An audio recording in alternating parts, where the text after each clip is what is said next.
Field marshal एक बार फिर Iran में हैं और जब भी वो ईरान जाते हैं तो उसके बाद कोई बहुत बड़ी पेशरफ देखने में आती है। तो इस दफ़ा क्या पेशरफ की तवक्को रखी जा सकती है ईरान अमेरिका माहदे के हवाले से या फिर मक्का डिफेंस एग्रीमेंट के हवाले से भी? आई थिंक ये जो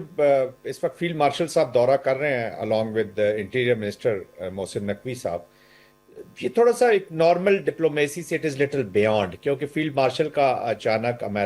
ईरान में जाना, गो के एक दो दिन पहले इनका प्रोग्राम बना है ये वहां जाने का, ये इस क्रिटिकल टाइम में हो रहा है जब कुछ घंटों के बाद अमेरिका ने एक अनाउंस किया हुआ है कि डी डी डे, जिस तरह डी डे होता है एक्चुअली वॉर के अंदर, जिस दिन मिलिट्री एक्शन पहला राउंड फायर होता है जी, जिस टाइम से वॉर शुरू होती है, तो उन्होंने इसको इकोनॉमिक डी डे करार दिया है कि वो कोई it is not going to be an ordinary economic sanctions या एक वो नहीं होंगी जिसका बार बार ईरान कहता है कि जी हमने ये फिल्म पहले भी बहुत देखी है, ये मूवी चल चुकी है, हम दोबारा देख रहे हैं। तो I think it is little extended, likely it is going to be little extended, अल्लाह ना करे कि वो एस्केलेशन हो। तो फील्ड मार्शल साहब इस गैप के बीच में गया, आपको याद होगा पिछले वो चंद घंटे रह गए थे जब अमेरिका ने एक वार्निंग दी हुई थी एस्केलेशन की, और उन चंद घंटों में फिर you remember that tweet and that's a history, Pakistan के प्राइम मिनिस्टर की फिर इन्वॉल्वमेंट हुई, फील्ड मार्शल की इन्वॉल्वमेंट हुई और वो जंग रोकी गई। उस वक्त भी एस्केलेशन, अब भी इस वक्त फियर ये है कि कहने को तो ये इकोनॉमिक सैंक्शंस होंगी, लेकिन ईरान जिस तरीके से उन्होंने अपने अजाइम शो किए हैं कि वो इसका रिस्पांस जो है वो इकोनॉमिक डोमेन में बेशक सही, लेकिन थ्रू मिलिट्री एस्केलेशन देंगे इन रीजन में to against all economic interest of America और जनरल साहब, supplementary question just to further the debate. Field marshal like a one man army, वो बहुत से मामलात को बहुत बेहतरीन तरीके से मंतकी अंजाम तक पहुंचा रहे हैं एंड विद अनटायरिंग एफर्ट्स, इसमें कोई दो राय नहीं है। लेकिन वो पाकिस्तान जो कि खुद इकोनॉमिकली स्ट्रगल कर रहा है, सफ़र कर रहा है, वो ईरान को किस तरह से इकोनॉमिक सैंक्शन से, इकोनॉमिक डी डे से महफूज रख सकता है? देखिए गरीदा, यही तो वो कोशिश कर रहे हैं दोनों प्रिंसिपल्स के ऊपर,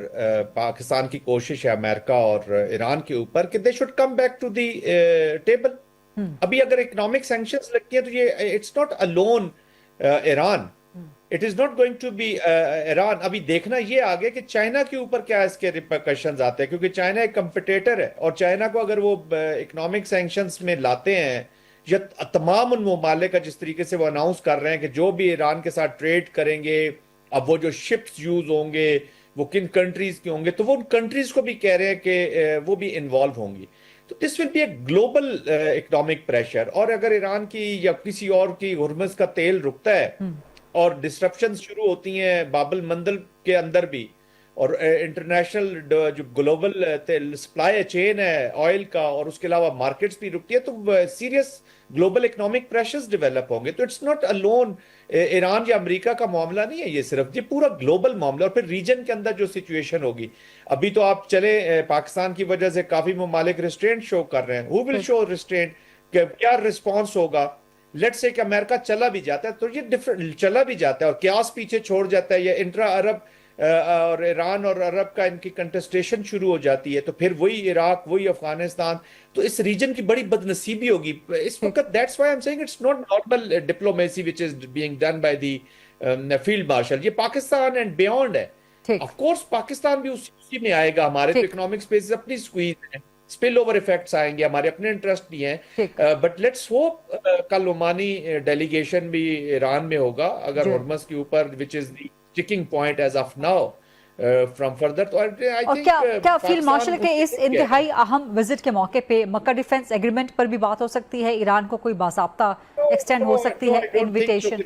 गरीदा, आई डोंट थिंक सो कि दिस इज एप्रोप्रिएट टाइम। उसकी वजह यह है कि Iran is in the war, this war is against America और इजराइल के दरमियान है, और इस वक्त मक्का एग्रीमेंट को डिस्कस करना विल बी लिटिल अनफेयर इन अ वे कि फिर जो मौजूदा कन्फ्रंटेशन है उसका डिप्लोमेटिक जितनी भी एफर्ट हुई है वो सारी रायगां चली जाएगी। मैं ये नहीं कहता,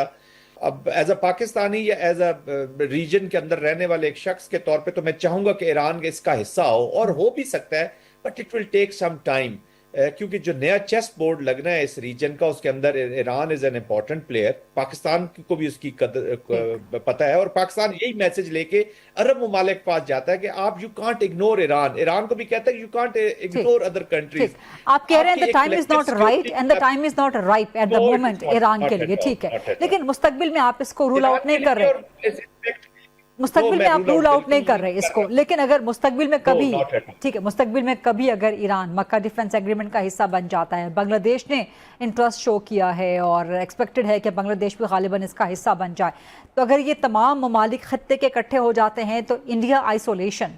आप इसे कैसे देखते हैं? इंडिया की देखिए, मैं तो गरीदा कभी भी इंडियन प्रिज्म से चीजों को नहीं देखूंगा। पाकिस्तान की इंपॉर्टेंट चीज जो वन लाइनर में आपके प्रोग्राम में बताना चाह रहा हूं कि Pakistan has the capacity, Pakistan has the capability and Pakistan has the will to deal with India. India is not a big issue for us, to be very honest. ये नहीं कि मैं एक वॉर की वो बात करूं, तो इसलिए मक्का मुआहिदा और नो मक्का मुआहिदा, even Turkey, Saudi Arabia, Bangladesh, सारे उस मुआहिदे के अंदर भी होंगे, बिकॉज ये मुआहिदा किसी के खिलाफ एग्रेसिव